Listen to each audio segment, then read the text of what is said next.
ವೈದ್ಯರು ಮತ್ತು 2025ರಲ್ಲಿ ಅವರಿಗೆ ಕರೆಕ್ಟ್ ಸಿಗ್ತಾರೆ. ಅವರಿಗೆ ಈಗಾಗಲೇ ನಮ್ಮ ಸಂಘದಿಂದ ಒಂದು ಫೈನಾನ್ಷಿಯಲ್ ಡಿಪಾರ್ಟ್ಮೆಂಟ್ ಹೋಗಿರ್ತಾರೆ.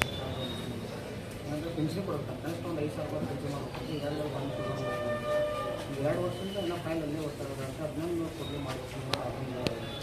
ಅದ್ರ ಜೊತೆಗೆ ನಮ್ಮ ಸಿಬ್ಬಂದಿಗಳಿಗೆ ಸುಮಾರು ಒಂದು ರಾಜ್ಯದಲ್ಲಿ 1,000-2,000 ಜನಕ್ಕೆ ಸರಿಗೆ ಅನುಮತಿಸ್ತೀವಿ ಸರ್. ಶಿಕ್ಷಣ ಇನ್ನೂ ಸಾಕಷ್ಟು ಹೋಗ್ತಾರೆ ಸರ್. ಅಂದರೆ ಕೆಲವರು ತಾತ್ಕಾಲಿಕ ವೃತ್ತಿಯಲ್ಲಿ ಟ್ರಾನ್ಸ್ಪೋರ್ಟ್ ಕಾಣ್ತಿರ್ತಾರೆ, ಕೆಲವೊಬ್ಬರು ಏಜ್ ಆಗಿತ್ತು ಈ ರೀತಿ ಕೆಲವೊಬ್ಬರನ್ನ ಅಂದರೆ ಅದನ್ನು ರಿಜೆಕ್ಟ್ ಮಾಡಿದ್ರೆ ಅಂದರೆ ಅನುಮೋದನೆ ಕೊಟ್ಟಿಲ್ಲ.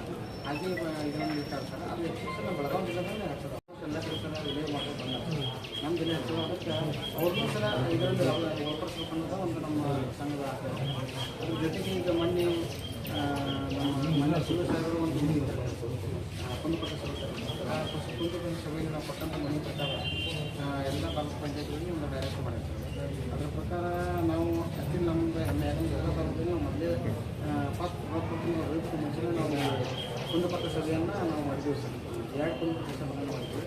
ಪ್ರತಿ ತಿಂಗಳಂತೂ ಮಕ್ಕಳಿಗೆ ಸ್ವಲ್ಪ ಬೆಲೆ ಇರ್ಬೋದು, ಆದರೆ ತಾಲೂಕು ಇದೆ ಸರ್. ಆದರೆ ಕೆಲವೊಂದು ನಮ್ಮ ಬೇಡಿಕೆಗಳು ಏನಿಲ್ಲ ಸ್ವಲ್ಪ ಬೆಲೆ ಆಗುತ್ತೆ. ಅಂದರೆ ಈಗ ಕೆಲವೊಂದು ಆಗ್ಯಾವ ಸರ್ ಕೊಡ್ತಿರುತ್ತೆ. ಅನುಮತಿ ಪರ್ಸೆಂಟ್ ಪ್ರಕರಣಗಳು ತಾವು ನಾವು ಆ ಪ್ರಕಾರ ಜಾಸ್ತಿ ಆಗ್ಯಾವ. ಅದ್ರ ಜೊತೆಗೆ ಈಗ ಕೆಲವೊಂದು ಸಲ 40% ತುಂಬೋದು ಸ್ವಲ್ಪ ಅನುಸರಿಸ್ಬೋದು. ಆಮೇಲೆ ಗುಜರಾತಿಂದ ಇನ್ನೊಂದು ಸ್ವಲ್ಪ ಕೊಟ್ಟಿಲ್ಲ. ಇವನ್ ಸ್ವಲ್ಪ ಇಂಥ ಒಂದು ಸ್ವಲ್ಪ ಅವನ್ನ ಸ್ವಲ್ಪ ಡೈರೆಕ್ಟ್ ಮಾಡಿಕೊಟ್ಟಾಗ ನಮ್ಮ ಅನುಕೂಲ ಆಗ್ತದೆ ಸರ್. ಅದ್ರ ಜೊತೆಗೆ ಈಗ ನಾವು ತಮ್ಮ ಒಂದು ಸಲ ಮಾನ್ಯ ಗ್ರಾಮೀಣಾಭಿವೃದ್ಧಿ ಸಚಿವರು ಸರ್ ಮತ್ತು ಆಮೇಲೆ ಕಾರ್ಮಿಕ ಇಲಾಖೆ ಸಚಿವರು ಸರ್. ಅಂದರೆ ನಮಗೆ ಏನು ನಮ್ಮ 19 ಬೇಡಿಕೆ ಸರ್, ಅವನನ್ನು ಬೇಡಿಕೆಗಳು ಕೂಡಲೇ ಈಡೇರಿಸಬೇಕಂತ ಸರ್ ಮನೆ ತಮ್ಮ ಮೂಲಕ ಅವ್ರನ್ನ ಒಂದು ಮನೆ ಕೊಡೋದು ದಯಮಾಡಿ ತಮ್ಮ ಮೂಲಕ ಅವ್ರಿಗೆ ಪ್ರಸಂಗ ಮಾಡಿ ನಮಗೆ ಇದೇ ವರ್ಷ ಮತ್ತೊಂದು ಸಲ ಅದನ್ನು ನಾವು ಶಿಕ್ಷಿಸ್ಕೊಂಡಿದ್ದೀವಿ. ಗ್ರಾಮ ಪಂಚಾಯತಿ ಮಾಡ್ತಾ ಇದ್ದೀವಿ. ಒಟ್ಟಾರೆ ಆದಷ್ಟು ಬೇಗ ಒಂದು ಟ್ಯಾಕ್ಸ್ ಮಾಡಿದ್ವಿ. ಅದೇ ಬಹಳ ನನ್ನ ಜೊತೆಗೆ ನನ್ನ ವಿಚಾರಗಳೊಂದಿಗೆ ನಾವೆಲ್ಲ ಸಾಕ್ತಾ ಇದ್ದೀವಿ. ಸಾಕಷ್ಟು ಸಮಸ್ಯೆಗಳಿದ್ದಾವೆ. ಸಮಸ್ಯೆಗಳಲ್ಲಿ ನಾವು ವಿಂಗಡಣೆ ಮಾಡಿದ್ದೀವಿ. ಗ್ರಾಮ ಪಂಚಾಯತಿ ಮಟ್ಟದಲ್ಲಿ, ತಾಲೂಕು ಮಟ್ಟದಲ್ಲಿ, ಜಿಲ್ಲಾ ಮಟ್ಟದಲ್ಲಿ, ರಾಜ್ಯ ಮಟ್ಟದಲ್ಲಿ. ಸೊ ತಮ್ಮ ಬೇಡಿಕೆಗಳು ಕೂಡ ಅದೇ ಥರ ಇದ್ದಾವೆ. ಅದನ್ನು ನಾವು ವಿಂಗಡಣೆ ಮಾಡೋಣ. ಗ್ರಾಮ ಪಂಚಾಯತಿ ಮಟ್ಟದಲ್ಲಿಂದ ಸಾಕಷ್ಟು ಸಮಸ್ಯೆಗಳು ಇರೋದು ನಮ್ಮ ಗಮನಕ್ಕೆ ಅಂತ ಬಂದಿದೆ. ಸೊ ಆ ಕಾರಣಕ್ಕಾಗಿ ನಮ್ಮ ಮಂಡ್ಯಪ್ಪ ಅವರು ಹೇಳಿದಾಗೆ ನಾವು ಈ ಜಿಲ್ಲೆಯಲ್ಲಿ ಪ್ರಥಮವಾಗಿ ನೌಕರರ ಒಂದು ಕುಂದುಕೊರತೆ ಸಭೆಯನ್ನು ಮಾಡಿದ್ದೀವಿ.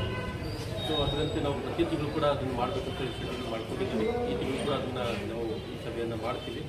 ಅಲ್ಲಿ ತಮ್ಮ ಎಲ್ಲ ಕುಂದುಕೊರತೆಗಳು ಗ್ರಾಮ ಪಂಚಾಯತಿ ಮಟ್ಟದಲ್ಲಿ ಏನು ನಿವಾರಣೆ ಆಗಬೇಕಾಗಿದೆ ಮತ್ತು ತಾಲೂಕು ಮಟ್ಟದಲ್ಲಿ ಅಂದರೆ ನಮ್ಮ ಹಂತದಲ್ಲಿ ಏನಾಗಿದೆ ಅದಕ್ಕೆ ನಾವು ತ್ವರಿತವಾಗಿ ಸ್ಪಂದನೆ ನೀಡುವಂಥ ಕೆಲಸವನ್ನು ನಾವು ಮಾಡೇ ಮಾಡ್ತೀವಿ. ಮತ್ತು ಸಂಬಂಧಪಟ್ಟ ಗ್ರಾಮ ಪಂಚಾಯತಿ ಅಭಿವೃದ್ಧಿ ಅಧಿಕಾರಿಗಳಿಗೆ ಕೂಡ ನಾವು ನಿರ್ದೇಶನ ತಕ್ಷಣವೇ ಮತ್ತೊಂದು ಸಲ ಇವತ್ತು ಕೂಡ ಕೊಡ್ತಾ ಇದ್ದೀವಿ. ಇನ್ನಿತರ ಏನು ಬೇಡಿಕೆಗಳಿದ್ದಾವೆ ಅದು ಜಿಲ್ಲಾ ಪಂಚಾಯತಿ ಮಟ್ಟದಲ್ಲಿ ಮತ್ತು ರಾಜ್ಯ ಮಟ್ಟದಲ್ಲಿ ಇದ್ದಾವಂತೇಳಿ ಅವೆಲ್ಲ ಹೇಳಿದ್ದೀರಿ. ಅದು ಕೂಡ ಇವತ್ತೇ ನಾವು ಪತ್ರದ ಮೂಲಕ ಮೇಲಾಧಿಕಾರಿಗಳಿಗೆ ರವಾನೆ ಮಾಡುವಂಥ ಕೆಲಸವನ್ನು ಮಾಡ್ತೀವಿ. ಬಟ್ ಒಂದು ವಿಚಾರ ನಾನು ಪದೇ ಪದೇ ಹೇಳ್ತಿದ್ದೀನಿ, ಇವತ್ತು ಕೂಡ ಹೇಳಿದ್ದೀನಿ, ತಾವು ಮೂಲ ಆಧಾರ ಸ್ತಂಭ. ನಿಮ್ಮ ಸಮಸ್ಯೆಗಳಿಗೆ ಸ್ಪಂದನೆ ಮಾಡಬೇಕಾದ್ದು ನಮ್ಮ ಜವಾಬ್ದಾರಿ, ಕರ್ತವ್ಯ. ಅದೇ ರೀತಿ ಸಾರ್ವಜನಿಕರ ಸ್ಪಂದನೆಗಳಿಗೆ ಗ್ರಾಮ ಪಂಚಾಯಿತಿಯ ಒಂದು ಆಡಳಿತ ವ್ಯವಸ್ಥೆಗೆ ತಾವು ಸದಾ ಪೂರಕವಾಗಿ ಬೆಂಬಲವಾಗಿ ನಿಲ್ಲುವಂಥದ್ದು ತಮ್ಮ ಆದ್ಯ ಕರ್ತವ್ಯಗಳಲ್ಲಿ ಒಂದು. ಮತ್ತು ಗ್ರಾಮ ಪಂಚಾಯಿತಿಗಳು ಅಭಿವೃದ್ಧಿ ಆಗಬೇಕಾದ್ರೆ ಪಂಚಾಯಿತಿ ಅಭಿವೃದ್ಧಿ ಅಧಿಕಾರಿ ಎಷ್ಟು ಜವಾಬ್ದಾರಿ ಇದೆ ಅಷ್ಟೇ ಜವಾಬ್ದಾರಿ ತಮ್ಮೆಲ್ಲರ ಮೇಲಿದೆ. ನಿಮ್ಮೆಲ್ಲರ ಜೊತೆ ನಾವಿರ್ತೀವಿ, ನಮ್ಮೆಲ್ಲರ ಜೊತೆ ನೀವು ಅಂತ ಹೇಳ್ತಾ ನಮ್ಮ ಮನವಿಯನ್ನು ನಾವು ಆಲಿಸಿದ್ದೀವಿ. ಮುಂದಿನಂತೆ ರವಾನೆ ಮಾಡ್ತೀವಿ. ಎಲ್ಲರಿಗೂ ಒಳ್ಳೆಯದಾಗಲಿ.